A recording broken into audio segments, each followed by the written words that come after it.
মুসা আলাইহিস সালাম কয় আল্লাহ জান্নাতে বন্ধু হবে কে? আল্লাহ কয় বাজারে যাও, গিয়া দেখো গোশত বেচে কসাই, এই কসাই হলো জান্নাতে তোমার বন্ধু। সুবহানাল্লাহ কইতেন না? জলিলুল কদর পয়গম্বর মুসা কালিমুল্লাহ 3000 বার যিনি জমিনে বৈশা আল্লাহর সাথে কথা বলছেন, সেই মুসা নবী কয় আল্লাহ জান্নাতে বন্ধুকে হবে, সাথীকে হবে? আল্লাহ বলে বাজারের কসাই। মুসা নবী রওনা দিয়া দিছেন ওই কসাইকে দেখার জন্য। সুরত নবীর সুরত চিনে না, মুসা নবীর সে কোনোদিন দেখে নাই। মুসা নবী আল্লাহর কাছ থেকে ঠিকানা লয়ে এলিছে, আল্লাহ কোন বাজারের কোন কসাই, অমুক বাজার অমুক কসাই। তিনি চলে আসছেন কসাইয়ের কাছে, সাধারণ মানুষের বেশ ধরে বলতেছেন ভাইয়া আজ আমি আপনার বাড়ির মেহমান হতে চাই, আমাকে নেবেন? কয় ঠিক আছে, অসুবিধা নেই, চলেন, এটা তো আমার খুশনসিব। কারো বাড়িতে যদি মেহমান যায় তাহলে মনে রাখবেন মুসা নবী একদিন জিজ্ঞেস করেছিলেন আল্লাহ তুমি যদি কারো উপরে খুশি হও তখন তুমি তার উপরে যে খুশি এটার আলামত কি? আল্লাহ বলে তার বাড়িতে আমি মেহমান পাঠাই। আরো আসতে কোন সুবহানাল্লাহ। আল্লাহ তুমি কারো উপরে খুশি এর আলামত কি, এর লক্ষণ কি? আল্লাহ বলে আমি তার বাড়িতে মেহমান পাঠাই। যার বাড়িতে মেহমান পাঠাই বুঝবা আমি আল্লাহ তারে ভালোবাসি, আমি তার উপরে খুশি। জানতেন কথা নয়, মেহমানদারি করা। এজন্য মেহমান আসলে মন খারাপ করবেন না। মেহমান বরকত লয়ে আসে, রহমত লয়ে আসে। মেহমানের কদর করা। মান আরাদা আইয়াবসুতার রিজকা ফালইউকরিম দাইফা। নবী বলেন তুমি যদি তোমার রিজিকের মধ্যে বরকত চাও, রিজিকের মধ্যে প্রশস্ততা চাও, তুমি যদি আরো বেশি রিজিক চাও, মেহমানের কদর করো, বেশি বেশি মেহমানদারি করো, আল্লাহ রিজিক বাড়ায় দিবে। সুবহানাল্লাহ জোরে কোন। আর আমরা মেহমান আসলে পরে মাঝে মাঝে মন খারাপ করি, ঠিক না? তবে আলহামদুলিল্লাহ গরিবের বাড়িতে মেহমান গেলে পরে গরিব কষ্ট পায় না, গরিব খুশি হয়। গরিবের বাড়ির ধনী লোক গেলে পরে গরিব খুব খুশি হয়, কিন্তু ধনীর বাড়ির গরিব গেলে ধনী মন খারাপ করে। কথাটা মনে হয় ঠিক বললাম না নাকি? ঠিক ঠিক। গরিবের বাড়িতে ধনী লোক গেলে গরিব খুব খুশি হয়, হাতির পা পড়ছে, কি খুশি, কি খাওয়াইব কি না। কিন্তু এই গরিব লোকটাই যদি ওই ধনী লোকের বাড়িতে যায় সে মন খারাপ করে। মনে রাখবেন, ভালো করে ইয়াদ রাখবেন, আল্লাহ রাব্বুল আলামিন বলছেন মুসা আমার যে বান্দার উপরে আমি আল্লাহ খুশি এর আলামত হলো আমি তার বাড়িতে মেহমান পাঠাই। মুসা নবী বলেন আমি তোমার বাড়িতে মেহমান হতে চাই। কসাই বলে আসেন হুজুর, আসেন। মুসা আলাইহিস সালাম তার বাড়িতে গেলেন। জয়া মুসা নবী দেখতে পেলেন লোকটা এই যে গোশত, কিছু গোশত নিয়ে পাকাইল, পাকাইয়া গোশতটা সে একটা প্লেটের মধ্যে লইয়া ঝুপড়ির ভিতরে পালঙের মধ্যে একটা বৃদ্ধা মহিলা শুয়ে রইছে, তারে উঠাইয়া কুলের মধ্যে বসাইয়া গোশতের ঝোলটা খাওয়াইতেছে। আল্লাহু আকবার। একটা মা তার সন্তানকে যেইভাবে কুলে বসায় বসায় শিশুকালে খাওয়ায়, এইভাবেই কসাই মানুষটা, এই বৃদ্ধা মহিলা তার মা, এই মাটারে কুলে বসাইয়া শিশু বাচ্চার মতো খাওয়াইতেছে। মুসা আলাইহিস সালাম দেখলেন মহিলাকে চিনেন না। আল্লাহর পয়গম্বর জিজ্ঞেস করেন ভাই এই মহিলা কে, কি তার পরিচয়? আর বীর করে কি যেন বলল, কি বলল? লোকটায় কয় ভাই আপনাকে চিনি না, আপনি আমার বাড়ির মুসাফির মেহমান।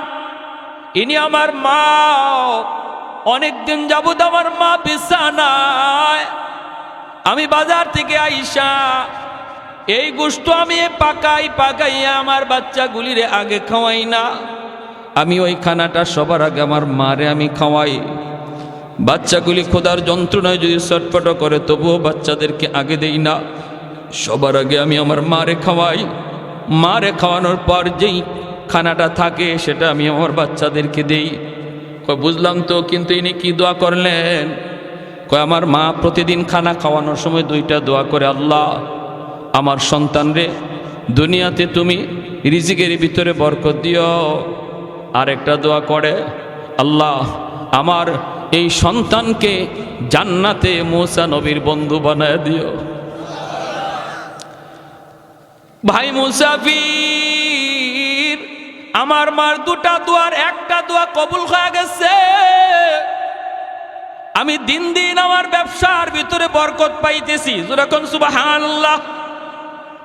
আমি ব্যবসা করি কিন্তু মার সেবা বাবার সেবা করি, আমার মারে কষ্ট দেই না, বাবারে কষ্ট দেই না।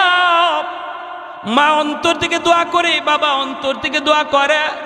এজন্য ব্যবসার ভিতরে আল্লাহ দিন বদিন আমার তরক্কি উন্নতি দান করেছে। আরেকটা দোয়া মার কবুল হলো কিনা আমি জানি না। জান্নাতে মুসা নবীর সাথে আমার বন্ধুত্ব হবে কিনা আমি জানি না। এইবার মুসা নবী চুগের পানিটা সাইরা কয়, ভাই রে, এ ভাই, আমার পরিচয়টা তুমি জেনে নাও। আমি কোনো অচেনা মুসাফির নয়, আমি হলাম আল্লাহর পয়গম্বর মুসা কালিমুল্লাহ। তোমার আম্মার দ্বিতীয় দোয়াটাও কবুল হয়ে গেছে, সুবহানাল্লাহ। দুইটা দোয়ার প্রথম দোয়া তো কবুল হয়েছে, তুমি দেখছো, দ্বিতীয় দোয়াটাও কবুল হয়ে গেছে। আমি আল্লাহকে জানতে চাইছিলাম, মালিক জান্নাতে বন্ধু কে হবে? আল্লাহ তোমার কথা বইলা দিছে, অতএব তোমার মার দ্বিতীয় দোয়াটাও কবুল, জান্নাতে তুমি আমার বন্ধু হবে। এজন্য বলি যুবক, ব্যবসা বাণিজ্য করো, মারে কষ্ট দিও না, বাবারে কষ্ট দিও না। আল্লাহ ব্যবসার মধ্যে দিন দিন উন্নতি দান করবে। কারণ বাপ মা হলো পাওয়ার হাউস। বাপ মার দোয়া যদি অন্তরে থাকে, সন্তানের দুনিয়ার জিন্দিগি আল্লাহ পাক বরকত দিয়ে ভরপুর করে দেয়। দিন বদিন আল্লাহ তারে আগায় নেয়। আর দুনিয়াতে যদি বাপ মার বদদোয়া থাকে রে যুবক, যত উন্নতি তুমি দেখো, কিন্তু তুমি দেখতেছো আগাও, মূলত তুমি পিছাও। তুমি দেখতেছো তুমি আগাও, আর আল্লাহ দেখে তুমি পিছাও।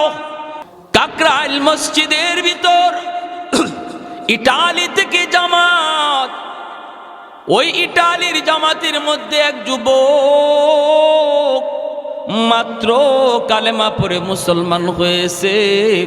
ওই খ্রিস্টান যুবক ছেলেটা একদিন কাকরাইল মসজিদে বয়ান করে আর চোখের পানি জোরে জোরে যুবক কান্দে। যুবক ডাক দিয়ে বলতেছে, ওরে দুনিয়ার মুসলমান, আমি আজ ইসলাম ধর্মের দাওয়াত পেয়েছি, বিদায় মুসলমান হয়েছি, কিন্তু আমার আব্বা ইসলাম ধর্মের দাওয়াত পায় নাই, আমার আম্মা ইসলাম ধর্মের দাওয়াত পায় নাই, বিধায় তারা মুসলমান হতে পারে নাই। আমিও কেমনে মুসলমান হয়েছি। আমি একদিন রাস্তা দিয়ে যাইতেছিলাম, আমি তো দুনিয়ার একটু সুখ শান্তির জন্য, একটু শান্তির জন্য, একটু আরামের জন্য, মনের মধ্যে একটু প্রশান্তির জন্য। অপরাধ জগতের এমন কোনো অপরাধ নাই যেই অপরাধ আমি করি নাই, এমন কোনো গুনাহ নাই যেই গুনাহ আমি করি না। বলুন তো, গুনাহ করলে পড়ে অন্তরে শান্তি বাড়ে না অশান্তি বাড়ে?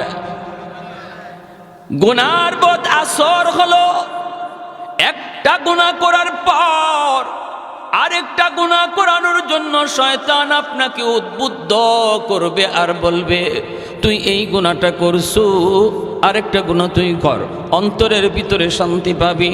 একটা গুনাহ করার পর আরেকটা গুনাহ শয়তান তরে করায় অন্তরে শান্তি মিলার জন্য।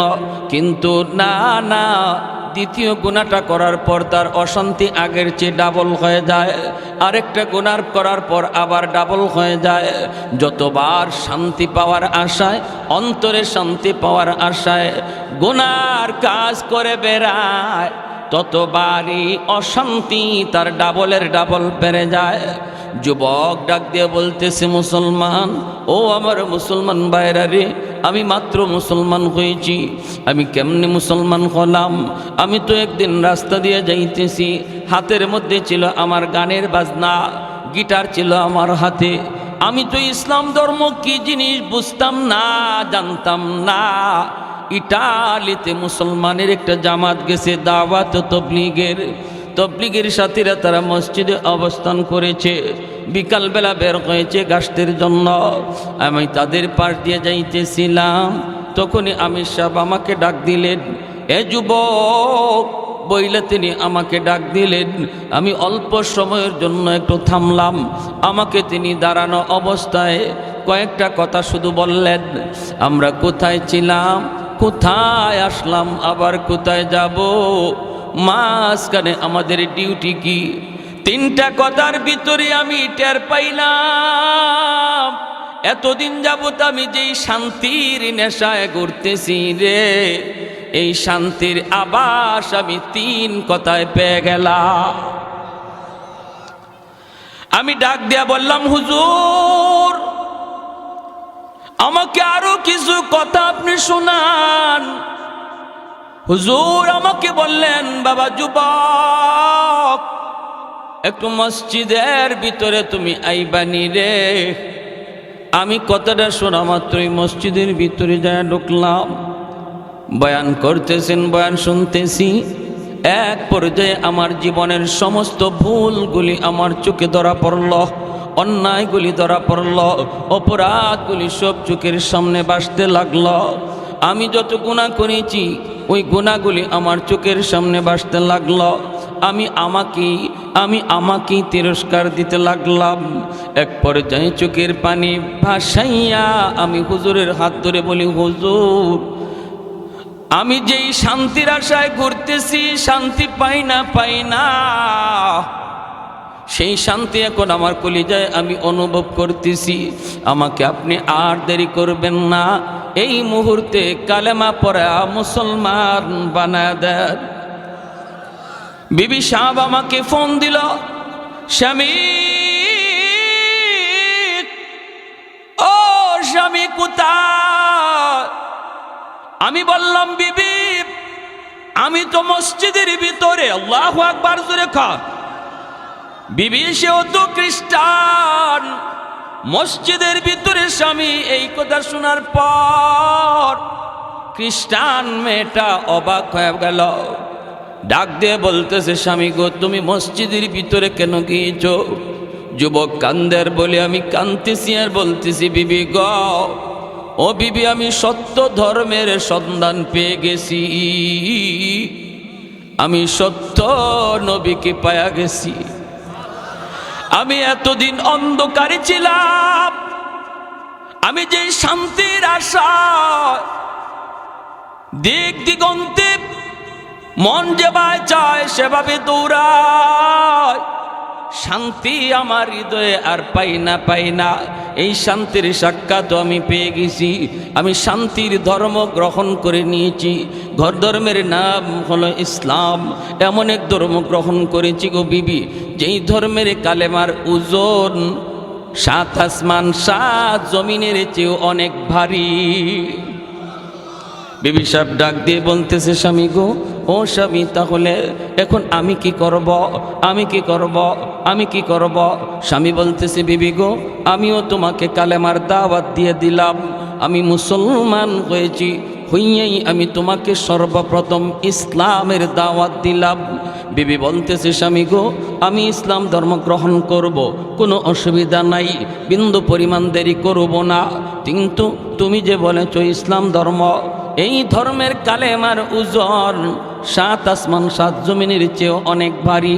এই কথাটা আমাকে একটু বুঝাইতে হবে, আমাকে তুমি এই কথাটা একটু বুঝাইতে হবে।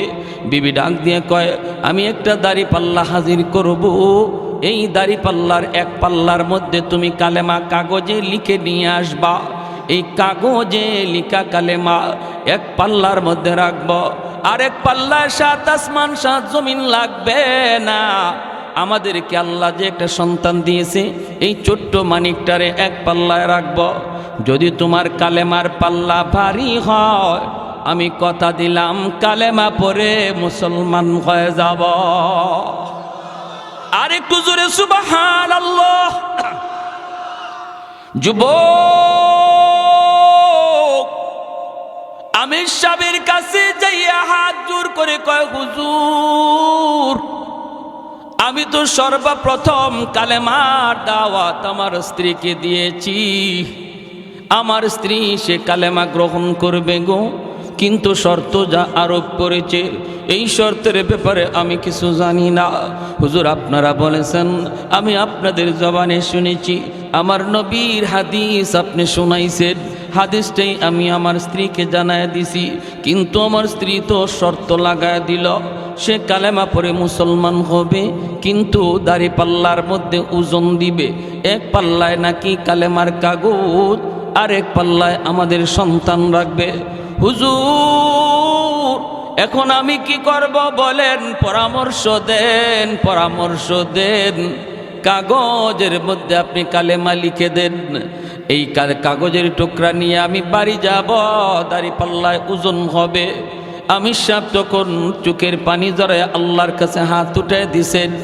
আমি সাহেব হাত উঠে কই, মালিক তোমার কালেমার ওজন কি পরিমাণ, এইটা তো আমরা বুঝি, ইমানদাররা বুঝি, কিন্তু অমুসলিম যারা তারা কেমন করে বুঝবে গো মালিক? হাসরের ময়দানে অমুসলিমরাও দেখবে কালেমার ওজন কি পরিমাণ। রুবামা ইয়াওয়াদ্দুল্লাযীনা কাফারু লাউ কানু মুসলিমিন।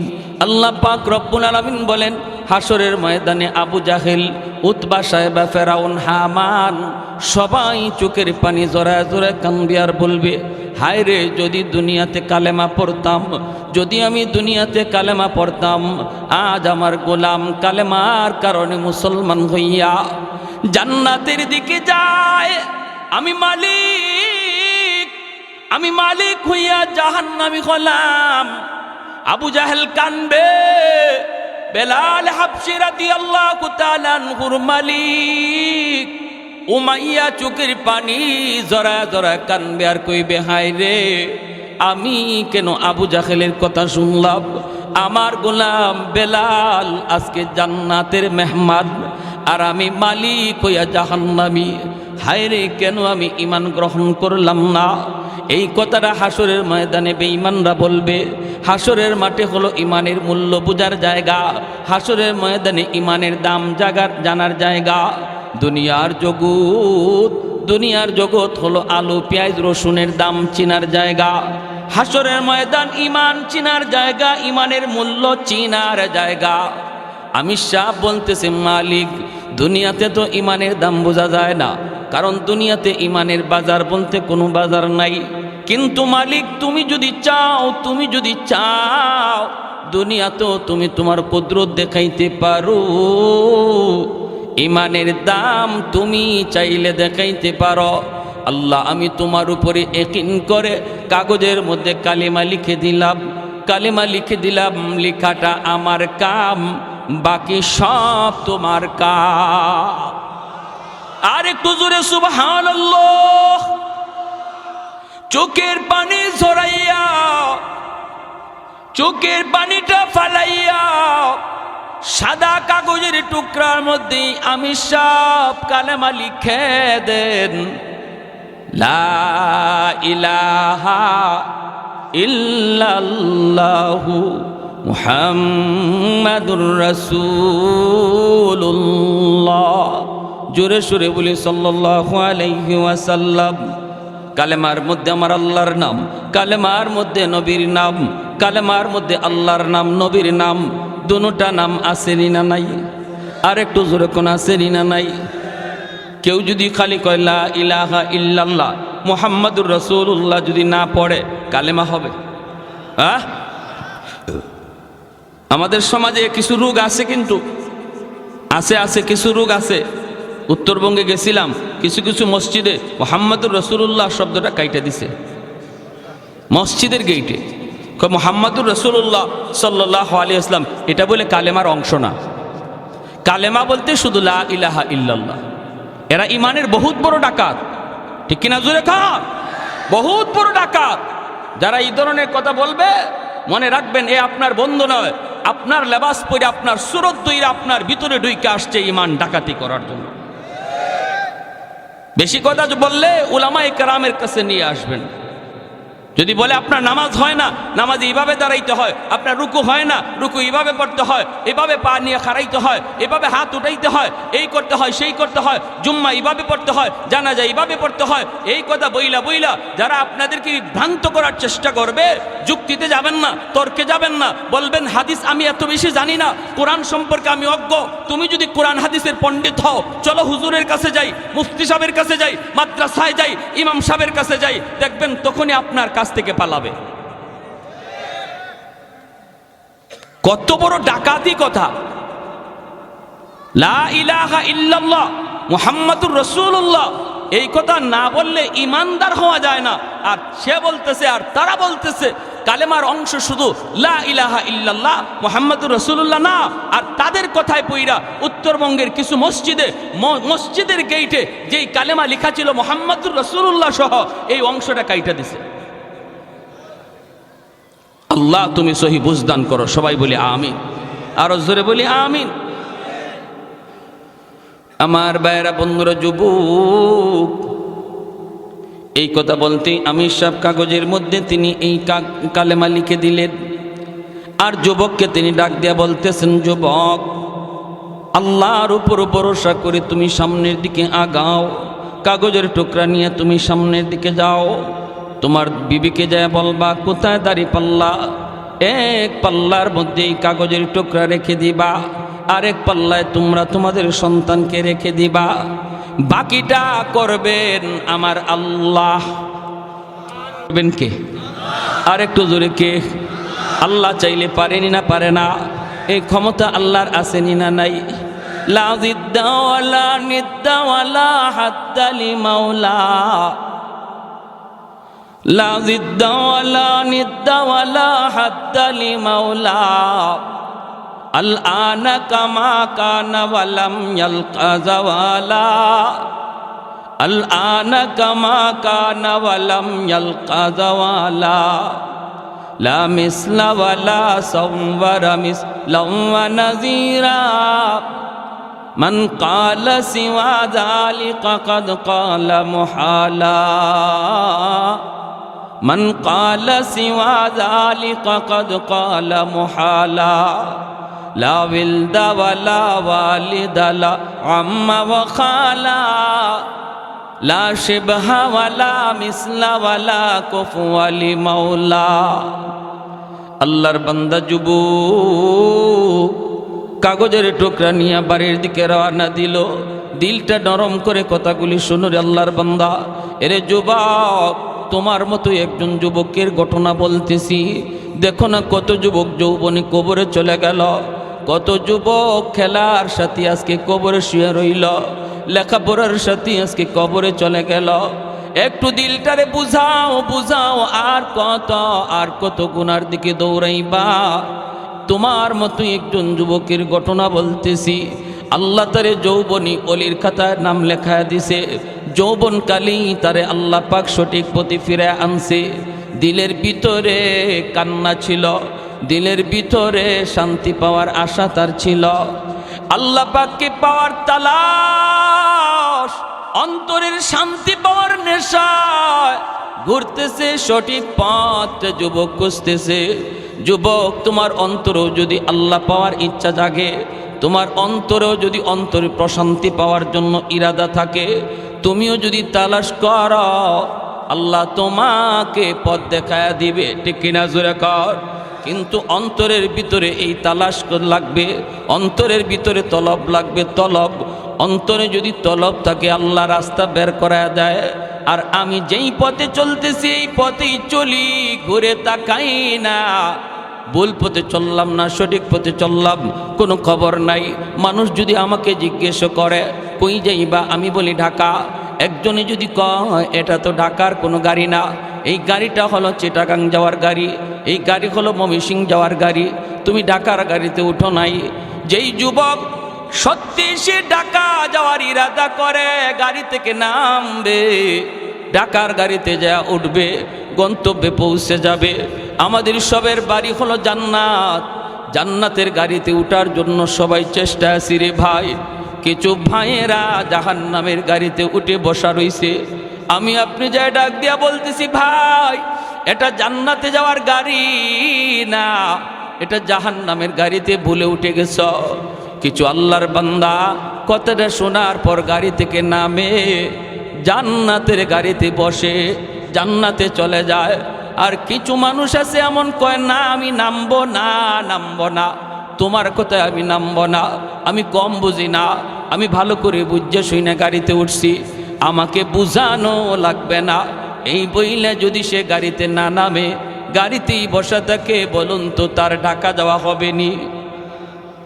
আল্লাহর বান্দা, ওই যুবক বাড়ির দিকে রওনা দেয়, চোখ দিয়ে দর দর করে পানি পড়ে। আর যুবক কান্দে আর কয়, মালিক আমি তো তোমাকে চিনছি, তোমার সত্য ধর্মের সন্ধানও পেয়েছি, নবীকেও চিনতে পেরেছি গো মালিক, কিন্তু আমি যাকে নিয়ে সংসার করব, আমার বিবি, তারও আমি জান্নাতি বানাইতে চাই। সে তো ভুল গাড়িতে উঠে বসা আছে। আল্লাহ আমি তারে বোঝানো মাত্রই সে যেন গাড়ি থেকে নামে, আমার মতো জান্নাতের গাড়িতে যেন উঠতে পারে। এই বইলা যুবক কান্না করে করে বাড়িতে রওনা দেয়। কাগজের মধ্যে আমার আল্লাহর নাম, কাগজের মধ্যে আমার আপনার নবীর নাম। এই কালেমার কাগজ নিয়ে বাড়ির দিকে যায়, চোখ দিয়া দর দর করে যুবকের পানি পড়ে। আল্লাহ পাকের কুদরতের খেলা শুরু হয়ে গেছে। আল্লাহ পাক কুদরত দেখায় না, মাঝে মাঝে আল্লাহ দেখায়, ঠিক না? বাড়ির কাছে যে ডাক দেয়, বিবি, ও বিবি, কই তোমার দাড়ি পাল্লা? কোথায় আমাদের সন্তান? দাড়ি পাল্লা হাজির করা হয়। বিবি দাড়ি পাল্লা হাজির করে সন্তানটারে কোলে নিয়ে ঘর থেকে বের হয়। যুবকের চোখে পানি, ডাক দিয়ে বলতেছে, বিবি গো, কই তোমার দাড়ি পাল্লা? কই এই যে দাড়ি পাল্লা, বসাও এক পাল্লায় আমাদের সন্তান। বিবি সাহেব ডাক দিয়ে কয়, স্বামী গো, কই তোমার কালেমার কাগজ? এত ছোট একটা কালেমার কাগজ পকেট থেকে বের কইরা। যুবক কই, এই কাগজের টুকরাটা আমি এক পাল্লায় রাখব। বিবি মুস্কি মুস্কি হাসি আর কই, স্বামী গো, তোমার মাথা বুঝি নষ্ট হয়ে গেল? একটা সাধারণ কাগজের টুকরা এক পাল্লায় থাকবে, আর এক পাল্লায় আমাদের সন্তান, কেমন করে তুমি পাল্লা টান দিতে বলো গো স্বামী? স্বামী তখন চোখের পানি জড়ায় কয়ে, বিবি গো, ও বিবি, মনে রাখো, আমি কোনো জানতেন ধর্ম গ্রহণ করি নাই। আমি যেই মালিকের ধর্ম গ্রহণ করেছি, তিনি চাইলে সব সম্ভব হয়ে যায়। আমি কাগজের টুকরা এক পাল্লায় রাখলাম, আরেক পাল্লায় সন্তান বসাও। পাল্লা আমি টান দিব না, আমি টান দিব না। রশিদইরা পাল্লা তুমি নিজেই টান দাও। বিবি সাহেব নিজেই পাল্লা টান দেয়, পাল্লা টান দেয়। যেই মাত্র পাল্লাটা টান দিয়ে উপরে উঠেছে, আল্লাহু আকবার, আল্লাহু আকবার। কালেমার কাগজের পাল্লা মাটিতেই বসা, উপরে উঠে না। আর বাচ্চার পাল্লাটা হালকা হইয়া উপরে উঠে যা। আর একটু জোরে কন্যা সুবহানাল্লাহ, আল্লাহু আকবার। আল্লাহ চাইলে পারেনি না? পারে না? এই ক্ষমতা আল্লাহর আছে না নাই? কাদিরে কুদরত দারি বর কামাল, কাদিরে কুদরত দারি বর কামাল। আনতা রব্বি আনতা হাসবি দুল জালাল, আনতা রব্বি আনতা হাসবি দুল জালাল। এজন্য বলতেছি আমার ভাইরা, আল্লাহ পাক রব্বুল আলামিন এই আয়াতের ভিতরে দুইটা পুরস্কারের ওয়াদা করতে যায়। এক নম্বরই তিনি বলেছেন, নির্বেজাল ইমানের মালিক হও। বেজাল্লা ইমান নিয়া কখনো আমি আল্লাহর পুরস্কার পাবা না। এক নাম্বার শর্ত হলো ইমান রে নির্বেজাল বানাও। আল্লাহ যা পারে মানুষ তা পারে না, নবীও তা পারে না, ওলি আল্লাহ তা পারে না, আব্দুল কাদের জিলানিও তা পারে না, আমার খাজা বাবা দয়াল বাবাও আল্লাহর মতো তা পারে না। এমন বিশ্বাস নিয়ে তুমি নামাজ পড়ো, এমন বিশ্বাস নিয়ে তুমি রোজা রাখো, তাহলে তুমি আল্লাহর কাছ থেকে পুরস্কারের মালিক পাইবা। দুই নম্বর শর্ত হলো, আল্লাহ পাক বলেন, মান আমিলা সালিহাম মিন যাকারিন আও উনসা। দুই নম্বর শর্ত আল্লাহ পাক বলেন, এরে বান্দা, তুমি যদি খাঁটি মুমিন হও, দুই নম্বর হলো তোমার আমলটারে তুমি আমলে সালেহ বানাও, নেক আমলের অধিকারী হও। শুধুমাত্র আমল নয়, নেক আমলের অংশীদার, নেক আমলওয়ালা তুমি হওয়া লাগবে। আমল যদি নেক আমল বানাইতে হয়, প্রতিটা আমল তখনই নেক আমল হয় যখন নবীর তরিকায় করা হয়। নামাজটা আমার তখনই নেক আমল যখন নামাজ আমার নবীর তরিকা মতো আমি আদায় করব, জিকিরটা তখনই নেকামল হবে যখন জিকিরটা নবীর তরিকা মতো করব। রোজা তখনই নেকামল হবে যখন নবীর তরিকা মতো করব। ভাইয়েরা বন্ধুরা মনে রাখবা, ব্যবসাটাও তোমার আমার জীবনের নেকামল যদি ব্যবসাটাও নবীর তরিকায় করতে পারি। বলুন তো নবীর তরিকায় ব্যবসা করার সিস্টেম কি? নবীর তরিকায় ব্যবসা করার তরিকা হলো ব্যবসায় মিথ্যা কথা বলা যাবে। আর একটু জোরে। 1000 টাকা দিয়া কিনছে মাত্র 700 টাকা দিয়া, কাস্টমারের কাছে বিক্রি করব, তখন কয় 1000 টাকা দিয়া কিনছে 700 টাকা দিয়া, 600 টাকা দিয়া, 1000 টাকা বলার কারণে ব্যবসাটা হালাল হলো না হারাম? মিথ্যা বলার কারণে ব্যবসা হারাম। অথচ ব্যবসা করা বহুত বড় সুন্নত। আমার নবী নিজে ব্যবসা করেছেন, সমস্ত নবীগণ ব্যবসা করেছেন। ব্যবসার মধ্যে আল্লাহ পাক 60 ভাগ রিজিক আল্লাহ রেখে দিয়েছে। সুবহানাল্লাহ, 60 ভাগ রিজিক আল্লাহ ব্যবসার মধ্যে রাখছে। এজন্য ব্যবসা করা বহুত বড় সুন্নত। আত্তাজিরু সাদুকুল আমিন, নবী বলেন যারা সত্যবাদী ব্যবসায়ী হয়, সততার সাথে যারা ব্যবসা করে, তারা আমি নবীর সাথে জান্নাতে থাকবে। আল্লাহর বান্দা মিথ্যা কথা বলে না, মাপে কম দেয় না, বেজাল জিনিসকে ভালো জিনিস বইলা বিক্রি করে না। মালের ভিতরে যদি কোনো বেজাল থাকে, বেজালটা দেখায় বেছে, এই যে দেখেন আমার মালে এই ত্রুটি আছে, এই দোষ আছে, এজন্য আমার মালের দাম এত। এই কথাটা বইলা যখন আল্লাহর বান্দা ব্যবসাটা করলো, ফজর থেকে নিয়ে জোহর পর্যন্ত এই তরিকায় ব্যবসা করে, আসরের জোহরের আজান হলে পরে আবার মসজিদে চলে যায়।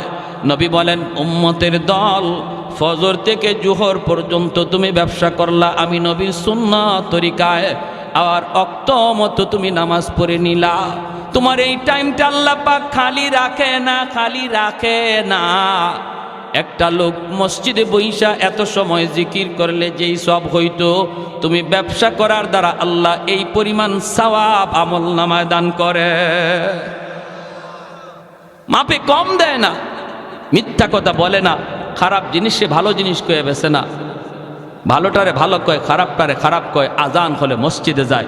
এই লোক যতক্ষণ পর্যন্ত ব্যবসা করবে ততক্ষণ পর্যন্ত নফল নামাজ পড়লে যেই সওয়াব হইতো আল্লাহ তার আমল নামায় দান করে। তাহলে ব্যবসায়ীদের জন্য আল্লাহর ওলি হওয়া বড় সহজ, ঠিক কিনা জোরে বলেন? আল্লাহর ওলি হওয়া বড় সহজ। আল্লাহর যেই বান্দা ব্যবসা করা অবস্থায় সে কখনো মিথ্যা বলবে না, নামাজের টাইমে নামাজ পড়বে, কাস্টমার আইসে আজান হয়ে গেছে, এরপরও সে কাস্টমারকে বলতেছে ভাই রে এখন আমি মাল বেচবো না, এখন আমি মাপবো না, আজান হয়ে গেছে মসজিদের দিকে যাব, শাটারটা বন্ধ করে মসজিদের দিকে রওনা দিয়েছে। অনেক সময় ইবলিস শয়তান আজান হলে পরে আপনার দোকানে কাস্টমার পাঠায় দিবে, ইবলিস নিজেই মানুষের সুরত ধরে আসবে আপনার মসজিদের জামাত তরক করানোর জন্য। ভালো করে ইবলিস জানে একা একা নামাজ পড়লে আপনার সওয়াব কম, জামাতে নামাজ পড়লে 500 গুণ বেশি সওয়াব। ইবলিস এই কথাটা জানে বিদায় মানুষের সুরত ধরে আসবে আপনার জামাত তরক করানোর জন্য। আপনি যদি এই কথার উপরে অটল থাকেন, যত কাস্টমার আসুক আজান হলে আমি ব্যবসা করব না, আপনি চলে যাবেন নামাজি, পুরা টাইম হলো নফল বন্দেগীর সওয়াব। নামাজ পড়ে আসলে পরে আল্লাহ পাক এতটুকু সময়ের ভিতরে যতটুকু ব্যবসা আপনি করতে পারতেন রে আল্লাহর গোলাম, নামাজ পড়ে আসার পরে আল্লাহ এতটুকু বরকত আল্লাহ দিয়া দিবে। ভাইরা আমার, এজন্য বলুন ব্যবসা আমরা সত্য কথা বইলা করবো না মিথ্যা?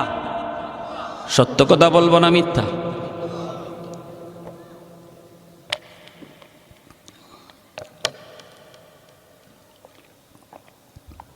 দেখতেছি আমার ব্যবসায়ী ভাইদের উদ্যোগে প্রোগ্রাম, তাহলে ব্যবসার ব্যাপারে কিছু কথা বলা দরকার আছে নি না নাই? সাবধান, ব্যাংক থেকে লোন নিয়ে কোনো ব্যবসা করা যাবে? আওয়াজ আসতে হইছে, বোঝা যায় সমস্যা আছে। ব্যাংক থেকে টাকা নিয়ে সুদে টাকা নিয়ে ব্যবসা করলেন, গোড়াতেই গন্ডগোল, ঠিক না? পরে যে আপনি কি করবেন এটা হিসাব ছাড়া। পরে যে আপনি কই পর্যন্ত দৌড় দিবেন আপনার ধরাও যাবে না, কারণ গুড়াতেই গন্ডগোল লাগাই দিছেন। গুড়াতে আপনি সুদে টাকা আনছেন, ঠিক কিনা? সুদে টাকা এনে ব্যবসা করতেছেন, অতএব আপনার কাছে হালাল হারাম বলতে কিছু থাকবে না, মিথ্যা সত্য বলতে আপনি কিছু বুঝবেন না। যা পাইবেন তা ধরবেন, যা পাইবেন তা খাইবেন, খাইতে পারেন। হারাম টাকা দিয়ে আপনি সন্তান লালন পালন করবেন, হারাম টাকা দিয়ে আপনি বিবিরে পালবেন, হারাম টাকা দিয়ে আপনি ঘরের মানুষকে খাওয়াবেন।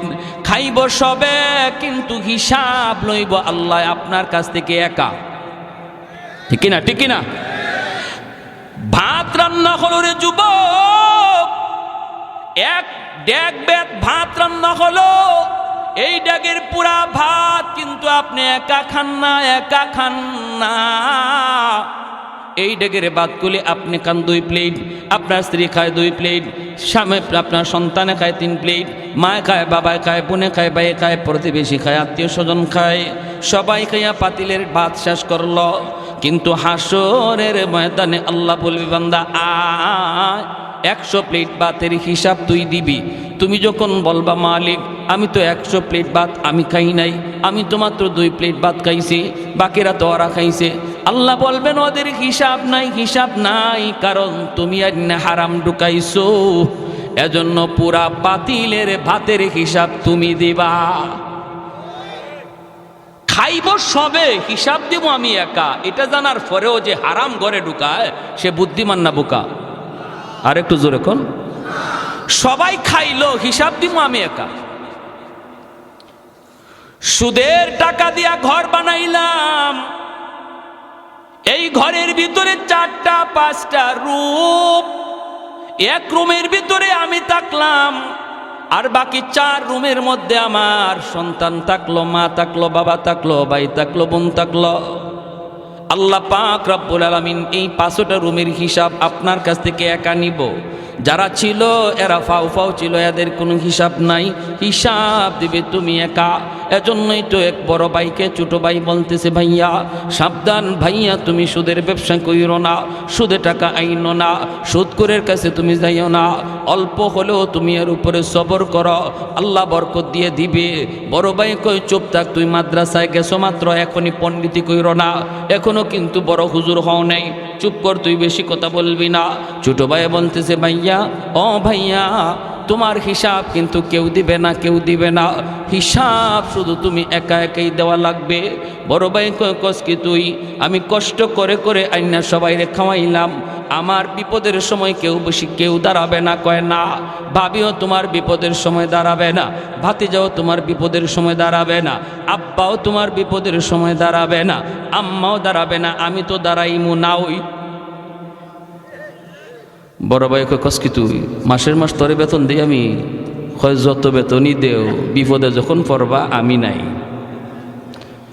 বড় ভাই কস কি, আমার বউ? বলে বউ না, দূর হর, আমি এত কষ্ট করে ফালতেছি, আমার বিপদে দাঁড়াইব না? কত দুনিয়াতে পরীক্ষা করবা? বড় ভাই কয় পরীক্ষা কেমনে করবি? দুনিয়াতেই তুমি বিপদে পড়ে দেখো তোমার পাশে কে দাঁড়ায়। কেমনে বুঝবো? তুমি মরা মানুষের বান্দইরা বিছানায় পড়ে যাইও, বাকিটা শুধু খালি শুনবা কে কি কয়। আচ্ছা ঠিক আছে। বড় ভাইরে ছোট ভাই নিয়ে যাইতেছে, বট গাছের তলে যাওয়া মাত্রই বড় ভাই পড়ে গেছে। ছোট ভাই বড় ভাইরে লাশ বানায়া বাড়িতে আইনা কান্না শুরু করছে, আব্বা ও ভাবি ও মা, কি রে কি হয়েছে? কই ভাইয়া মইরা গেছে। কেমনে? কয় জানি না, বট গাছের তলে যাওয়া মাত্রই দেখা যায় ভাইয়া মাটিতে পড়ে গেছে। ও আব্বা গো কয়ে ছোট ভাই কাঁদতেছে, বড় ভাই মরা গেছে। ভাবি আইসা স্বামীর লাশের পাশে আইসা ভাবি কাঁদতেছে, এইভাবে তার বাতি যাওয়ায় কাঁদতেছে। সবাই তো কান্দে, বাবাও কান্দে, মায়ও কান্দে।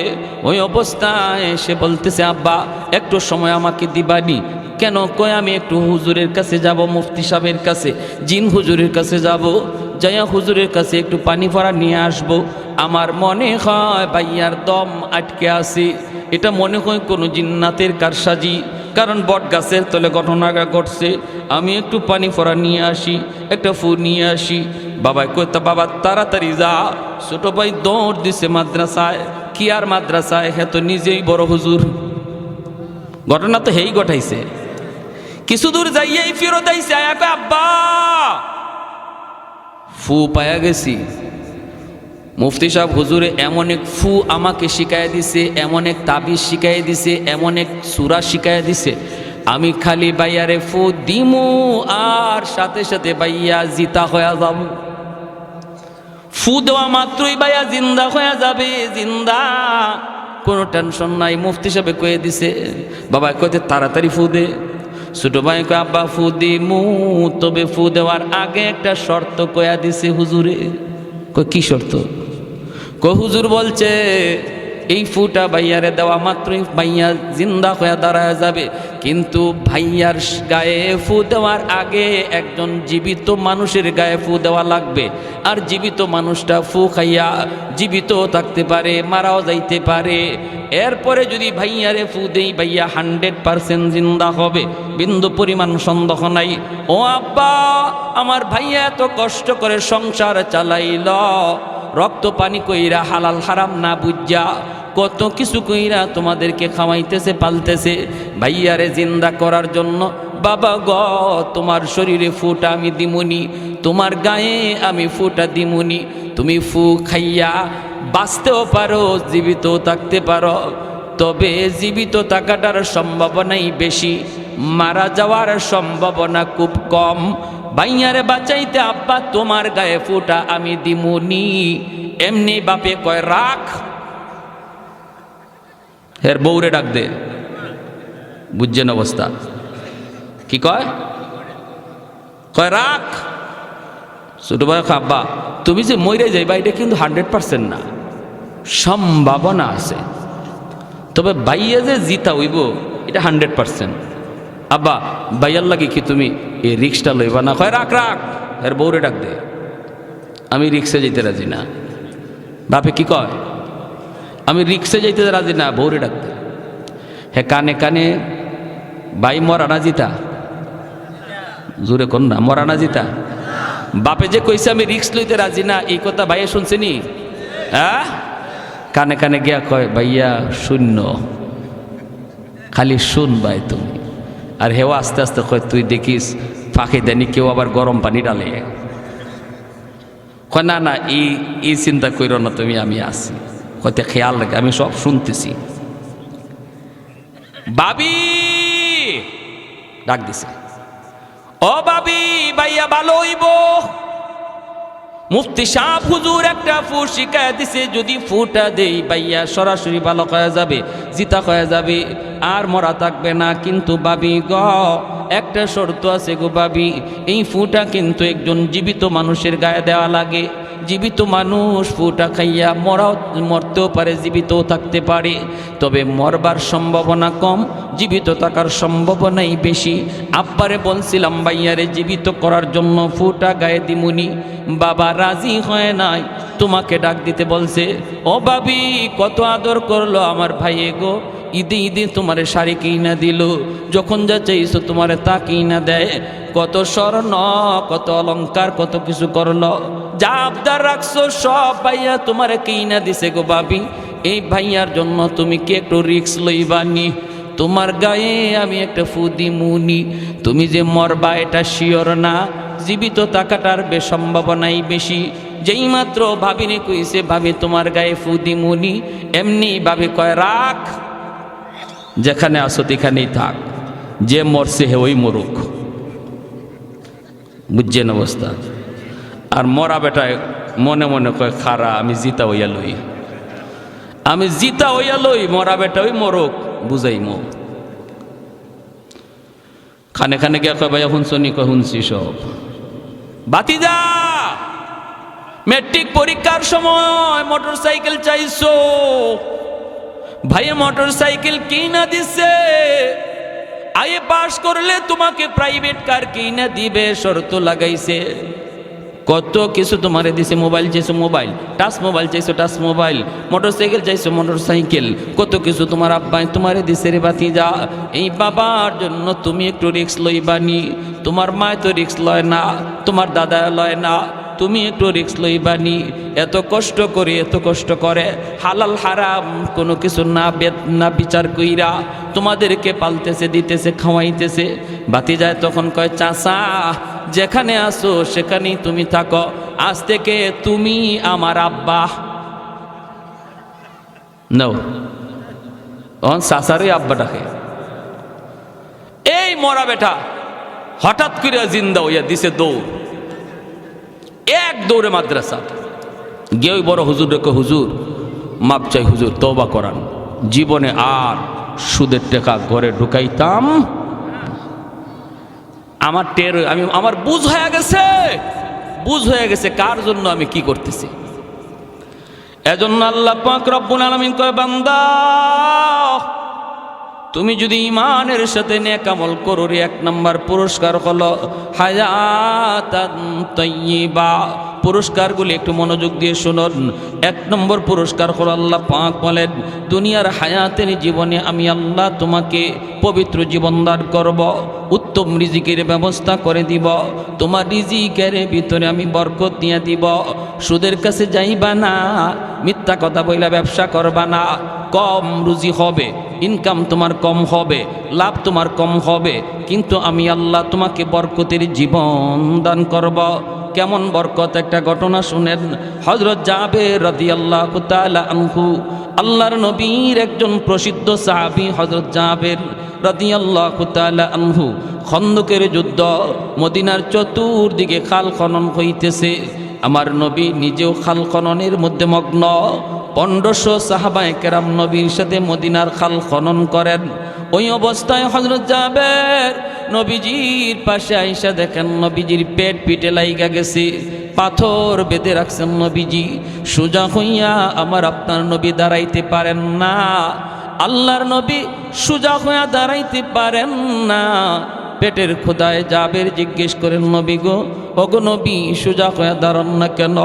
নবী বলেন, জাবের আজ 3 দিন হয়ে যায় নবীর পেটে কিছু নাই, আমি ক্ষুধার্ত, পেটে পাথর বেঁধে রেখেছি রে জাবের, এজন্য আমি সোজা হইয়া দাঁড়াই না। সোজা হইয়া দাঁড়াইলে পাথরটা খুলে পড়ে যায়। জাবের এক দৌড়ে বাড়ি চলে গেলেন, যাইয়া বিবিকে বলতেছেন, বিবি ও বিবি, ঘরে কিছু আসেনি? আমার নবী রহমতের নবী পেটের মধ্যে পাথর বেঁধে রেখেছেন, আমার ঘরে যদি খানা থাকে গো বিবি, আর নবীর পেটে যদি পাথর থাকে জবাব দিতে পারবো না, মালিকের দরবারে জবাব দিতে পারবো না। যেই নবী রহমতের নবী, যেই নবীর উসিলায় আল্লাহ পাক তোমারে আমারে খাওয়াইতেছে, এই নবী যদি না খায়া থাকে আর তুমি আমি খাই, জবাব দিতে পারবো না। বিবি গো বলো না ঘরে কিছু আসেনি?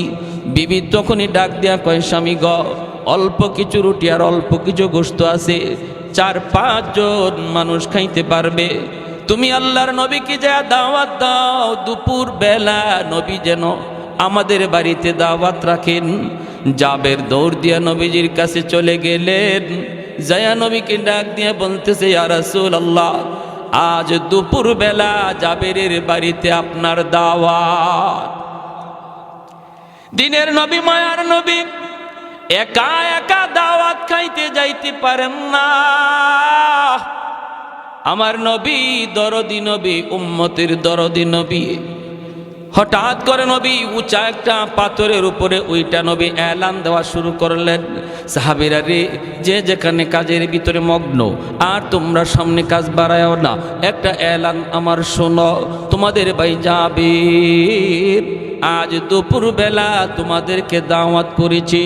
অথচ জাবের দাওয়াত দিছেন নবীকে একা, আর সাহাবী সংখ্যা হলো 1500, খানা আছে মাত্র 4 জন 5 জনের খানা, নবী দাওয়াত দিয়া দিছেন 1500। জাবেরের চোখগুলা বড় বড় হয়ে গেল, টেনশনে পড়ে গেলেন। স্বাভাবিকভাবেই তো টেনশনে পড়ার কথা, আমি দাওয়াত খাওয়াবো 4 জন 5 জন, যদি খবর পাই আসতেছে 1000, তাহলে দাওয়াত বাড়িওয়ালার অবস্থা কি হবে? বাড়িওয়ালার অবস্থা হবে বাড়ি থেকে বাইকে চলে যাওয়া, ঠিক না? বাড়ি থেকে বাইকে চলে যাওয়া, ঘরে তালা দিয়ে চইলা যাবে, আমি খাওয়াবো 4 জন 5 জন, আইতেছে 1000। এখন কি করব? আল্লাহর নবী দাওয়াত দিয়ে দিলেন 1500। জাবেরের চোখগুলা বড় বড় হয়ে গেল। দৌড়ে তিনি বাড়িতে চলে আসলেন। আয়েশা বিবিকে ডাক দিয়ে বলতেছেন, বিবি গো, ও বিবি, সর্বনাশ হয়ে গেছে গো বিবি। তুমি তো আমাকে বলেছিলা নবীকে দাওয়াত দিতাম, আমি তো দাওয়াত দিয়েছি, কিন্তু মায়ার নবী তিনি তো একা একা দাওয়াত খাইতে আসতে পারেন না। নবীজির সাহাবী ছিলেন নবীর সাথে 1500, নবী তো 1500 সাহাবীর দাওয়াত দিয়া দিছি। ও বিবি, এখন বলো কি করি, এখন বলো কি করি? হাই হাই হাই হাই, কত বড় পেরেশানি। কিন্তু হযরত জাবের রাদিয়াল্লাহু তাআলা আনহুর বিবি, তিনি কি পরিমাণ বুদ্ধিমতী নারী ছিলেন দেখেন, কি পরিমাণ ইয়াকিন ছিল তাদের আল্লাহ রসুলের প্রতি। বিবি সাহেব বলতেছে, স্বামী গো, ও স্বামী, টেনশন করো কেন, টেনশন করো কেন? একটা কথার জবাব দাও, নবীকে দাওয়াত দিয়েছে কে? হযরত জাবের বলেন, নবীকে দাওয়াত তো আমি দিয়েছি। বিবি সাহেব বলতেছে, তো 1400 আর 1500 সাহাবীদেরকে দাওয়াত দিয়েছে কে? জাবের বলেন, 1500 সাহাবীকে আমি দেই নাই, দাওয়াত দিয়েছেন মায়ার নবী। এমনি জাবেরের বিবি বলে, তাহলে আল্লাহর কসম কোনো টেনশন আমাদের নাই। নবী যদি নিজের জবানে 1500কে দাওয়াত দিয়া থাকেন, তুমি না দিয়া থাকো, তাহলে আমার নবীর জবানের ইজ্জত আল্লাহ কেমনে রাখবে? এটা আল্লাহ ভালো বুঝবে। কারণ আশিক আর মাশুকের এখানে খেলা শুরু হয়েছে। নবী হলেন আশিক, আল্লাহ হলেন মাশুক। আশিক বলে ফেলছে, এখন আশিকের কথার দাম মাশুক কেমনে রাখবে সেটা তিনি বুঝবে। তোমার আমার টেনশন নাই। সুবহানাল্লাহ, জোরে কোন। কত সুন্দর জবাব, কত সুন্দর বুদ্ধি। মহিলাদেরও বুদ্ধি আছে। আপনাদের ঘরে যে বিবি সাহেবেরও বুদ্ধি আছে। আপনি যদি মনে করেন যে আপনার ম্যাডামের কোনো বুদ্ধিশুদ্ধি নাই, এটা ঠিক হবে না। নবী বলেন, ঘরের সমস্ত কাজ বিবির সাথে পরামর্শ করে করো, এটা নবীর সুন্নত। ঘরের কাজ যদি স্ত্রীর সাথে পরামর্শ করা হয়, আল্লাহ পাক এই কাজের মধ্যে বরকত দেয় এবং বিবি সাহেবের মনটা খুশি হয় যে আমার স্বামী 2-1টা কথা আমাকে জিজ্ঞেস করে, আমার সাথে পরামর্শ করে। সিদ্ধান্ত নেবেন আপনি, যা করবেন আপনি, কিন্তু পরামর্শ নেবেন স্ত্রীর কাছ থেকে। পরামর্শে মাঝে মাঝে স্ত্রী ভালো পরামর্শও দিবে। যদি ভালো পরামর্শ দেয়, এই পরামর্শ মোতাবেক কাজ করবেন। যদি বুঝেন না তার পরামর্শ মতো কাজ করতে পারবেন না, আপনি ভিন্নভাবে কাজ করবেন, করেন, তাও অসুবিধা নাই। কিন্তু পরামর্শ, তার একটা মত নেওয়ার কারণে আল্লাহ আপনার এই কাজের মধ্যে বরকত দিয়ে দিবে। যদিও এই কাজে সফলতা কম ছিল, আল্লাহ স্ত্রীর পরামর্শ নেওয়ার খাতিরে এই কাজে আল্লাহ পাক আপনার এই কাজের মধ্যে সফলতা দিয়া দিবে। এটা স্ত্রীর সাথে পরামর্শ করার গুণ। প্যারে হাজিরিন, আর বলি কেমনে বলি, আমাদের দেশে মহিলাদের বুদ্ধি নাই। বুদ্ধি না থাকলে দেশ চালায় কে? পুরুষ না মহিলা? আপনাদের এলাকাতে নাকি? আমরা যখন সৌদি গেলাম, তো আমি আল্লাহ পাকের অশেষ দয়া 10, 11, 12 3বার গেলাম। তো একজন আমারে জিজ্ঞেস করে, সৌদির এক শায়েখ, সে আমাকে আরবিতে বলতেছে, এই বাড়ি কোথায়? তো ওদের তো ভাষাই এরকম, এটা তো আপনারা বুঝবেন না। আরবিতে ভাষাটাই, আরবিতে আপনিও নাই তুমিও নাই, সব আন্তা, সব এক ক্যাটাগরি। বাড়ি কোথায়? আমি বললাম বাড়ি বাংলাদেশ। বাংলাদেশ? আমারে কয় কি শুনবেন? কয় তোমাদের বাংলাদেশে পুরুষ মানুষ আসেনি? আমি মনে মনে কই, মা এই বেজুইতে বাবা থেকে। আমি বললাম, আমারে কি তোমার বেটি মনে হয়? আমারে মহিলা মনে হয়? আমি যে পুরুষ দেখো না? হয় না, এই জন্য বলি না, এই যে বলতেছি এজন্য যে তোমাদের পুরুষ কই, মহিলা একজন নামে আরেকজন উঠে, পুরুষ মানুষ কোথায়? প্রশ্ন এটা থাকেনি না? থাকে না? আমরা বলি না, আমরা মন্দ বলবো না, আমরা খারাপও বলবো না। তবে এটুকু বলি যে মহিলাদের বুদ্ধি আছে। দেশও চালাইতেছে আমাদের মহিলায়। আপনার ঘরের ম্যাডাম, তার একটু মূল্যায়ন করবেন, তার একটু দাম দিবেন, তার একটু আদর করবেন, তার একটু কদর করবেন। এটা আমার নবীর বহুত বড় সুন্দর। ও আরিফু হুন্না বিল মারুফ। নবী বলেন, স্ত্রীদের সাথে ভালো আচরণ করো, স্ত্রীদেরকে মায়ার সুরে ডাক দিও, স্ত্রীদেরকে মায়া করো। মাঝে মাঝে ঘরের কাজ, সব কাজে পরামর্শ নিও। তার পরামর্শ ভালো লাগলে পরামর্শ মতো কাজ করো, সে তার অন্তরটা শান্তি পাবে। দোয়া করবে, আল্লাহ আমার আব্বা আম্মা আমার একটা ভালো জায়গায় বিয়ে দিছে, আমার স্বামী আমাকে মায়া করে, ঘরের কাজকর্ম আমার সাথে পরামর্শ করে, আর যদি আপনি ঘরের কাজ সব একা একা করেন, স্ত্রীকে কিছুই না বলেন, সে কষ্ট পায়। হায় রে, আমারে কোথায় আব্বা আম্মা বিয়ে দিল, আমার ডিউটি শুধু পাকঘরে, বড় করে উঠতেই দেয় না, আমারে ঘরের সদস্যই মনে করে না, আমারে ঘরের সদস্যই মনে করে না। আপনি স্বামীর কোনো আচরণে স্ত্রী যদি কষ্ট পায় আর এক ফোঁটা চোখের পানি তার মাটিতে পড়ে, এটা আল্লাহর আদালতের ফাইলে জমা হয় এবং এই মামলা বড় জটিল মামলা। হাসরের মাঠে বহু স্বামী স্ত্রীর মামলায় আল্লাহর আদালতে ধরা খেয়ে যাবে। স্ত্রীর চোখের পানির ফুটার মামলা।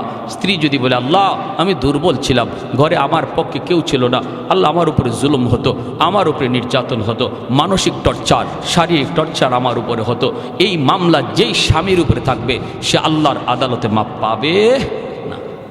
এজন্য আল্লাহর দোহাই, হযরত জাবের রাদিয়াল্লাহু তাআলা আনহু, ওনার স্ত্রী কেমন বুদ্ধিমতী নারী, তিনি বলেন, টেনশন নাই, যাও আল্লাহর নবীকে নিয়ে আসো। যেরকম সুবহানাল্লাহ। হযরত জাবের আল্লাহর নবীর কাছে চলে আসলেন, এসে ডাক দিয়া বলেন, ইয়া রাসূলুল্লাহ, ওগো নবীজি, আপনার সাহাবীরা কোথায় গো নবী, চলুন। আল্লাহর নবী সাহাবীদেরকে নিয়ে চলতে শুরু করলেন। জাবের নবীজির পাশে আসেন না, একটু দূরে দূরে থাকতেছেন।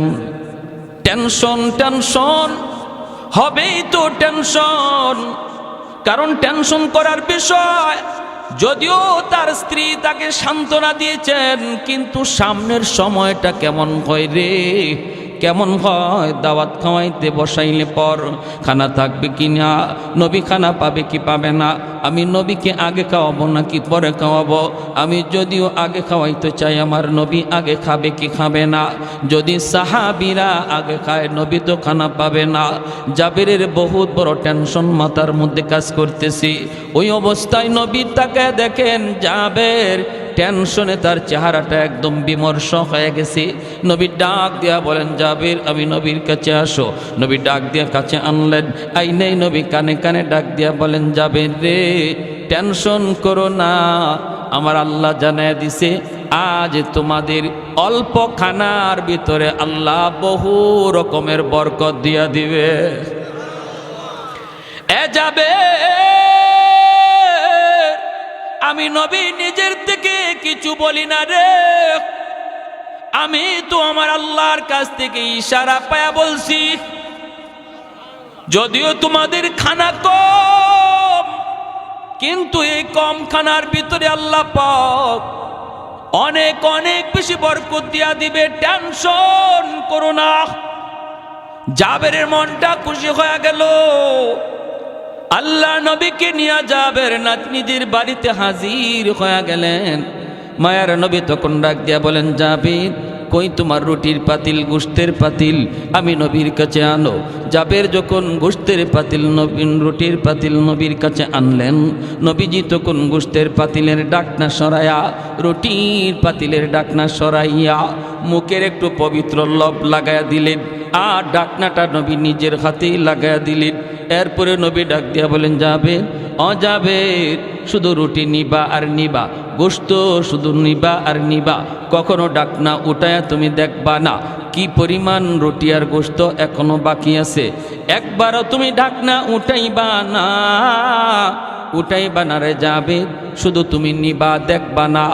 এই বইলা জাবের যেই মাত্র নবীকে বললেন, নবী গো, আমার আব্বা আম্মা আপনার উপরে কুরবান, আপনি একটু বসেন গো নবী, আপনি প্রথম চান্সে বসে যান, কারণ আমি আপনাকে দাওয়াত খাওয়ানোর জন্য আয়োজন করেছি। ওগো নবীজি, আপনি আগে বসুন। কিন্তু মায়ার নবী বলে, জাবের, আমাকে নিয়ে তুমি টেনশন করো না, আজ আমি তোমার বাড়ির মেহমান নই, তোমার বাড়ির মেহমান হলো আমার ১৫০০ সাহাবী। আমি হলাম আজকে মেজবান, আমি হলাম তোমার মতো বাড়িওয়ালা।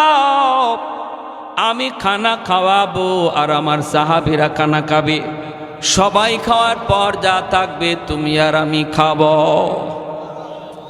এতে করে জাবের টেনশন কমলো না, আরো বাড়লো। কমলো না, বাড়লো আর বাড়লো।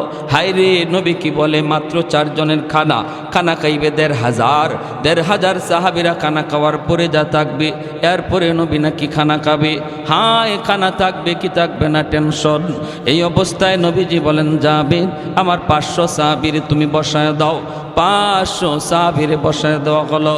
আল্লাহর নবী তিনি মাসকাট নিয়ে হাঁটেন, আর নবী বলেন, যাবের এই জায়গায় আরো রুটি দাও, এখানে আরো গোশত দাও, এখানে আরো গোশত দাও, আরো রুটি দাও। এইভাবে নবীজি একজন একজন করে দেখেন, আর জাবেরকে বলেন দেওয়ার জন্য। জাবের তিনি দিতেছেন আর নবী দেখতেছেন। এ ভাইয়েরা, দেখতে দেখতে দেখতে দেখতে 1500 সাহাবীর খানা শেষ হয়ে গেল। 1500 সাহাবীর 3 বারে 500 কইরা বসানো হলো। একবারও আমার নবী বসেন নাই। জোরে কোন সুবহানাল্লাহ। নবী প্রতিবার ডাক দিয়া বলেন, যাবের সব শেষে আমি খানা খাবো, যা থাকবে তুমি আর আমি খাবো, তুমি আর আমি খাবো, তুমি ডাকনা উঠায়ও না, শুধু খানা নিতে থাকবা, খানা নিতে থাকবা, নিতে থাকবা। ভাইয়েরা বন্ধুরা, 1,500 সাহাবী খানা খাওয়ার পর জাবের টেনশনে পড়ে গেলেন। হায়রে, এখন তো আমি আর নবী বাকি, জানি না পাতিলের মধ্যে গোশত আসেনি না নাই। যদি পাতিলের মধ্যে গোশত না থাকে, আমার নবীর জন্য আমার যে কোনো মূল্যে খানা পাকাইতে হবে। হায়রে, জানি না আসেনি না নাই। জাবের মনের মধ্যে আর তিনি ধৈর্য ধরতে পারলেন না, দৌড় দিলেন পাতিলের দিকে দেখার জন্য।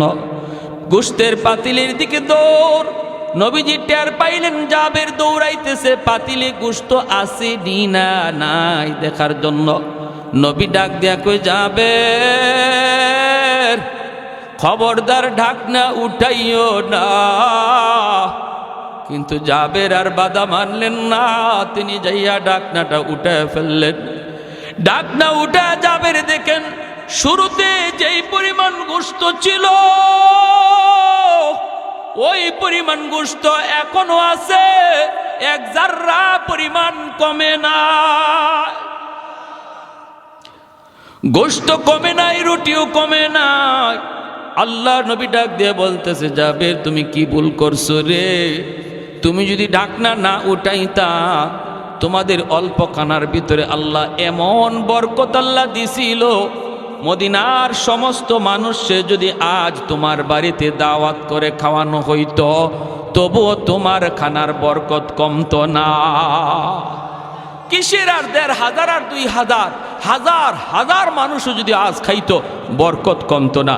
এজন্য বলি, বরকত এটা সংজ্ঞা দেয়া বুঝাইবার বিষয় না, এটা ধৈর্য দেখাইবার বিষয় না, এটা বুঝতে হয়। আমার ঘরের ভিতরে বরকত আসবে। এক লোক 50,000 টাকা মাসে কামাই করে, এরপরে ঘরে বরকত নাই, মাস শেষে দেখা যায় ঋণ থাকে। আরেকজন ইমাম সাহেব, মসজিদের মুয়াজ্জিন সাহেব, মাদ্রাসার উস্তাদ, 5,000 টাকা বেতন, এরপরও আলহামদুলিল্লাহ মাস শেষে কোনো ঋণ নাই। আসেনি না নাই? জোরে কোন আসেনি না নাই? সমাজের ভিতরে যে মানুষটা হালাল তরিকায় ব্যবসা করবে, ব্যবসার মধ্যে ভেজাল করবে না, আজান হলে মসজিদে যাবে, এরপরে মা বাবার সাথে ভালো আচরণ করবে, আলেম উলামাকে শ্রদ্ধা করবে, আর ওজনে সঠিক ওজন দিবে, সুদের ধারে কাছে যাবে না, সুদখোরের সাথে কোনো সম্পর্কও রাখবে না, এই লোকটা মাস শেষে দেখা যাইতে পারে তার লাভ কম হয়েছে, কিন্তু আল্লাহ পাক এই অল্প লাভের মধ্যে এমন বরকত দিবে, যে বরকত লক্ষ টাকা লাভ কইরাও কেউ পাবে না। বুঝে আসছে ভাই? আহা, সমাজে এমন বহু চিত্র আছে, আমরা দেখি লাখ টাকার উপরে মাসে বেতন পায়, ফ্যাক্টরির মালিক করে, চাকরি করে, কিন্তু মাস শেষে দেখা যায় মুদির দোকানে 10,000 ঋণ পড়ে রয়েছে, মাছের দোকানে 5,000 ঋণ, এমনকি সেলুনওয়ালাও তার কাছে টাকা পায়। আসেনি না নাই? মা চুলটা কাটতে চুলের টাকাটা দেয় না সেলুনওয়ালারে, মাস শেষে বেতন পায় 1 লাখ। চারদিকে মানুষে খালি কয় টাকা পায়। আরেকজন মানুষ সামান্য একটা ব্যবসা করে, একটা মুদির দোকান, সামান্য একটা টং, সামান্য একটা পানের দোকানদারি করে, কিন্তু আল্লাহর বান্দা আল্লাহরে ভয় করে ব্যবসা করে, আল্লাহরে ডরায় ব্যবসা করে, আল্লাহর ভয় অন্তরে রেখে ব্যবসা করে। দেখা যায় তার কাছে কেউ কোনো টাকাও পায় না, ঋণের জন্য তার বাড়িতে লোকও আসেনি না নাই? ভাইয়েরা আমার, এজন্য ব্যবসায়ী ভাইরা, এত সুন্দর উদ্যোগ আপনারা নিছেন, আল্লাহর দোহাই, ব্যবসা বহুত বড় নবীর সুন্নত, বহুত বড় সুন্নত। 60 ভাগ রিজিক নবী বলেন আল্লাহ ব্যবসার মধ্যে রাখছে, আর 40 ভাগ রিজিক আল্লাহ বাঁচতে দিছে চাকুরিজীবীর এবং ফসলাদি ক্ষেত খামারের মধ্যে, আর চাকরি বাকরির মধ্যে 40 ভাগ, আর 60 ভাগ রিজিকি আল্লাহ পাক ব্যবসার মধ্যে দিয়ে দিছে। কোন ব্যবসায়ী? যে ব্যবসায়ী সততার সাথে ব্যবসা করবে, সত্য কথা বলবে, মাপে কম দিবে না, আজান হলে আজানের গুরুত্ব বুঝবে, মা বাবাকে ভালো আচরণ করবে, বাপ মার সাথে ভালো আচরণ করবে। হযরত মূসা আলাইহিস সালামের জমানার একটা ছোট্ট ঘটনা বলে শেষ দিচ্ছি। অসুবিধা হইতেছে আপনাদের কি ভাই? পিছনে ভাইরা অসুবিধা হইতেছে? মূসা আলাইহিস সালামকে আল্লাহ জান্নাতে বন্ধু হবে কে? আল্লাহ কয় বাজারে যাও, গিয়া দেখো গোশত বেচে কসাই, এই কসাই হলো জান্নাতে তোমার বন্ধু। সুবহানাল্লাহ কইতেন না? জলিলুল কদর পয়গম্বর মূসা কালিমুল্লাহ 3000 বার যিনি জমিনে বৈশা আল্লাহর সাথে কথা বলছেন, সেই মূসা নবী কয় আল্লাহ জান্নাতে বন্ধু কে হবে, সাথী কে হবে? আল্লাহ বলে বাজারের কসাই। মূসা নবী রওনা দিয়া দিছেন ওই কসাইকে দেখার জন্য। সুরত নবীর সুরত চিনে না, মূসা নবীর সে কোনোদিন দেখে নাই। মূসা নবী আল্লাহর কাছ থেকে ঠিকানা লয়ে এলিছে, আল্লাহ কোন বাজারের কোন কসাই, অমুক বাজার অমুক কসাই। তিনি চলে আসছেন কসাইয়ের কাছে, সাধারণ মানুষের বেশ ধরে বলতেছেন, ভাইয়া আজ আমি আপনার বাড়ি মেহমান হতে চাই, আমাকে নেবেন? কয় ঠিক আছে, অসুবিধা নেই, চলেন, এটা তো আমার খুশনসিব। কারো বাড়িতে যদি মেহমান যায় তাহলে মনে রাখবেন, মূসা নবী একদিন জিজ্ঞেস করেছিলেন, আল্লাহ তুমি যদি কারো উপরে খুশি হও তখন তুমি তার উপরে যে খুশি এটার আলামত কি? আল্লাহ বলে তার বাড়িতে আমি মেহমান পাঠাই। আরো আসতে কোন সুবহানাল্লাহ। আল্লাহ তুমি কারো উপরে খুশি, এর আলামত কি, এর লক্ষণ কি? আল্লাহ বলে আমি তার বাড়িতে মেহমান পাঠাই। যার বাড়িতে মেহমান পাঠাই বুঝবা আমি আল্লাহ তারে ভালোবাসি, আমি তার উপরে খুশি। জানতেন কথা নয়, মেহমানদারি করা। এজন্য মেহমান আসলে মন খারাপ করবেন না। মেহমান বরকত লয়ে আসে, রহমত লয়ে আসে। মেহমানের কদর করা। মান আরাদা আইয়াবসুতার রিজকা ফালইউকরিম দাইফা। নবী বলেন তুমি যদি তোমার রিজিকের মধ্যে বরকত চাও, রিজিকের মধ্যে প্রশস্ততা চাও, তুমি যদি আরো বেশি রিজিক চাও, মেহমানের কদর করো, বেশি বেশি মেহমানদারি করো, আল্লাহ রিজিক বাড়ায় দিবে। সুবহানাল্লাহ, জোরে কন। আর আমরা মেহমান আসলে পরে মাঝে মাঝে মন খারাপ করি, ঠিক না? তবে আলহামদুলিল্লাহ গরিবের বাড়িতে মেহমান গেলে পরে গরিব কষ্ট পায় না, গরিব খুশি হয়। গরিবের বাড়ি ধনী লোক গেলে পরে গরিব খুব খুশি হয়, কিন্তু ধনীর বাড়িতে গরিব গেলে ধনী মন খারাপ করে। কথাটা মনে হয় ঠিক বললাম না নাকি? ঠিক ঠিক। গরিবের বাড়িতে ধনী লোক গেলে গরিব খুব খুশি হয়, হাতির পা পড়ছে, কি খুশি, কি খাওয়াইব কি না। কিন্তু এই গরিব লোকটাই যদি ওই ধনী লোকের বাড়িতে যায় সে মন খারাপ করে। মনে রাখবেন, ভালো করে ইয়াদ রাখবেন, আল্লাহ রাব্বুল আলামিন বলছেন, মুসা আমার যে বান্দার উপরে আমি আল্লাহ খুশি, এর আলামত হলো আমি তার বাড়িতে মেহমান পাঠাই। মুসা নবী বলেন আমি তোমার বাড়িতে মেহমান হতে চাই। কসাই বলে আসেন হুজুর, আসেন। মুসা আলাইহিস সালাম তার বাড়িতে গেলেন। জয়া মুসা নবী দেখতে পেলেন লোকটা এই যে গোশত, কিছু গোশত নিয়ে পাকাইলো, পাকাইয়া গোশতটা সে একটা প্লেটের মধ্যে লইয়া ঝুপড়ির ভিতরে পালঙের মধ্যে একটা বৃদ্ধা মহিলা শুয়ে রইছে, তারে উঠাইয়া কুলের মধ্যে বসাইয়া গোশতের ঝোলটা খাওয়াইতেছে। আল্লাহু আকবার। একটা মা তার সন্তানকে যেইভাবে কুলে বসায় বসায় শিশুকালে খাওয়ায়, এইভাবেই কসাই মানুষটা, এই বৃদ্ধা মহিলা তার মা, এই মাটারে কুলে বসাইয়া শিশু বাচ্চার মতো খাওয়াইতেছে। মূসা আলাইহিস সালাম দেখলেন মহিলাকে চিনেন না। আল্লাহর পয়গম্বর জিজ্ঞেস করেন, ভাই এই মহিলা কে, কি তার পরিচয়? আর বিড়বিড় করে কি যেন বলল, কি বলল? লোকটায় কয়, ভাই আপনাকে চিনি না, আপনি আমার বাড়ির মুসাফির, মেহমান। ইনি আমার মা, অনেকদিন যাবত আমার মা বিছানায়, আমি বাজার থেকে আইসা এই গোশত আমি পাকাইয়া আমার বাচ্চাগুলিরে আগে খাওয়াই না, আমি ওই খানাটা সবার আগে আমার মারে আমি খাওয়াই। বাচ্চাগুলি খোদার যন্ত্রণায় যদি ছটফট করে তবুও বাচ্চাদেরকে আগে দেই না, সবার আগে আমি আমার মারে খাওয়াই। মারে খাওয়ানোর পর যেই খানাটা থাকে সেটা আমি আমার বাচ্চাদেরকে দেই। কয় বুঝলাম তো, কিন্তু ইনি কি দোয়া করলেন? কয় আমার মা প্রতিদিন খানা খাওয়ানোর সময় দুইটা দোয়া করে, আল্লাহ আমার সন্তানরে দুনিয়াতে তুমি রিজিকের ভিতরে বরকত দিও। আর একটা দোয়া করে, আল্লাহ আমার এই সন্তানকে জান্নাতে মুসা নবীর বন্ধু বানায় দিও।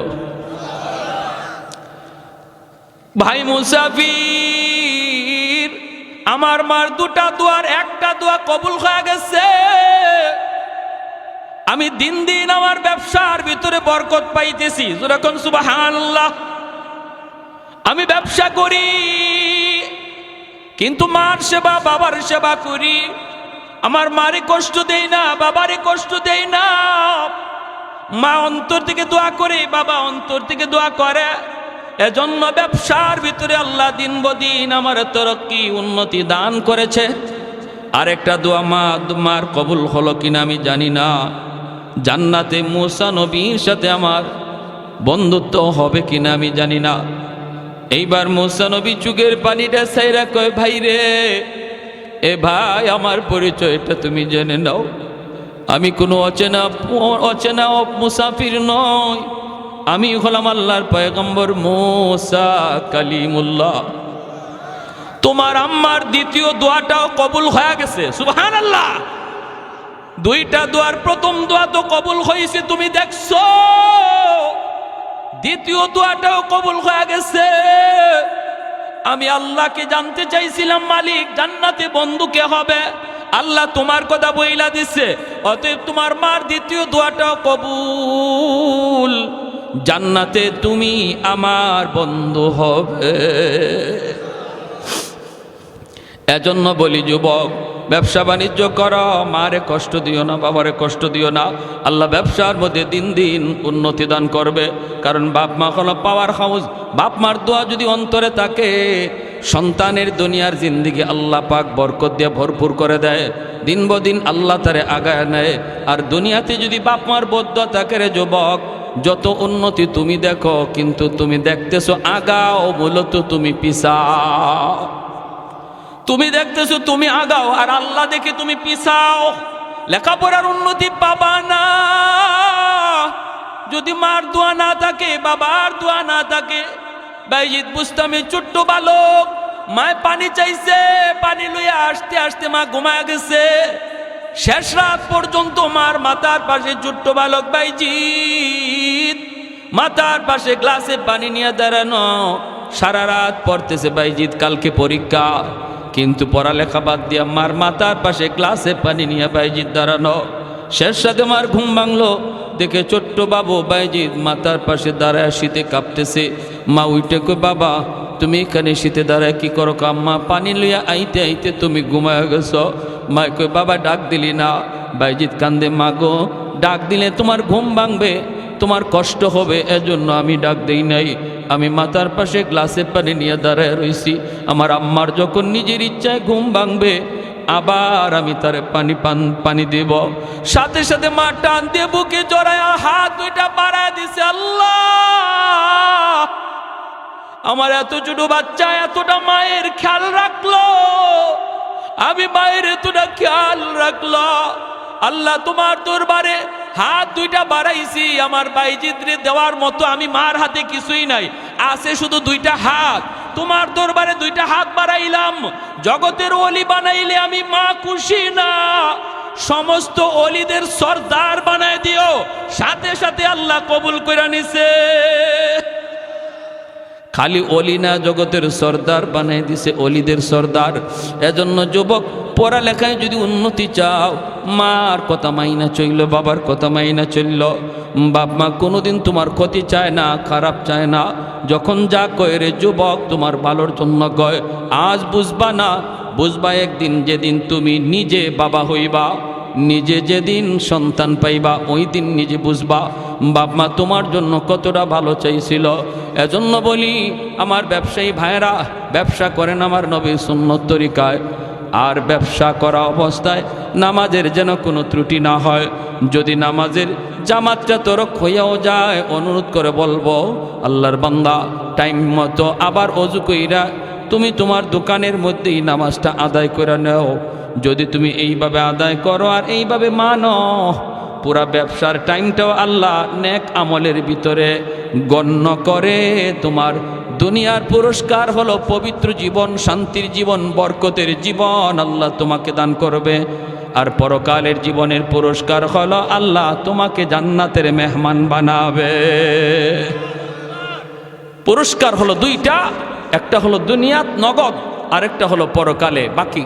দুনিয়ার নগদ পুরস্কার হলো আল্লাহ বলে তোমারে বরকতির জীবন আমি দিব, ঘরের শান্তি দিয়ে দিব, বাপ ভাইয়ে বাপ বেটায় শান্তি, বাপ বেটায় দ্বন্দ্ব থাকবে না, মহব্বত, ভাইয়ে ভাইয়ে মহব্বত থাকবে, স্বামী স্ত্রীর ভিতরে মহব্বত থাকবে, প্রতিবেশীর সাথে তোমার ভালো সম্পর্ক থাকবে, পাশের দোকানদারের সাথে তোমার ভালো সম্পর্ক আল্লাহ করায় দিবে যদি তুমি ইমানের সাথে নেক আমল করে চলো। আর যদি এটা হলো দুনিয়ার নগদ পুরস্কার, আর পরকালের জীবনে আল্লাহ বলে যা আমল করছো এর চেয়ে ডাবল পুরস্কার আমি দান করবো। যেরকম সুবহানাল্লাহ। তাহলে ইমানের সাথে নেক আমল করার ইচ্ছা কার কার আছে? হাত উঠে আল্লাহকে দেখান। নামাজ সাইরা না নামাজ পইরা? 5 ওয়াক্ত নামাজ আজ থেকে আমরা রেগুলার পড়ব, জামাতে যাইয়া। নিয়ত সবার পাক্কা ইরাদা আছে তো ইনশাআল্লাহ? আল্লাহ তুমি দেখতেছো মালিক, আমাদের প্রতিটা হাতকে তুমি কবুল করো। আল্লাহ জানি না কার কোন দিন মালাকুল মৌতের সাথে দেখা হয়। আল্লাহ আমরা আজ সবাই পাক্কা ইরাদা করলাম, যা ভুল করেছি মালিক আর করব না। সামনের জীবনটা তোমার মর্জি মতো চলার তৌফিক দান করো। আর একটু জোরে বলেন আমিন। ওয়া আখির দাওয়ানা আনিল হামদুলিল্লাহি রাব্বিল আলামিন। দুরূদ শরীফ পড়ি। আল্লাহুম্মা সাল্লি আলা মুহাম্মদ ওয়া আলা আলি মুহাম্মদ কামা সাল্লাই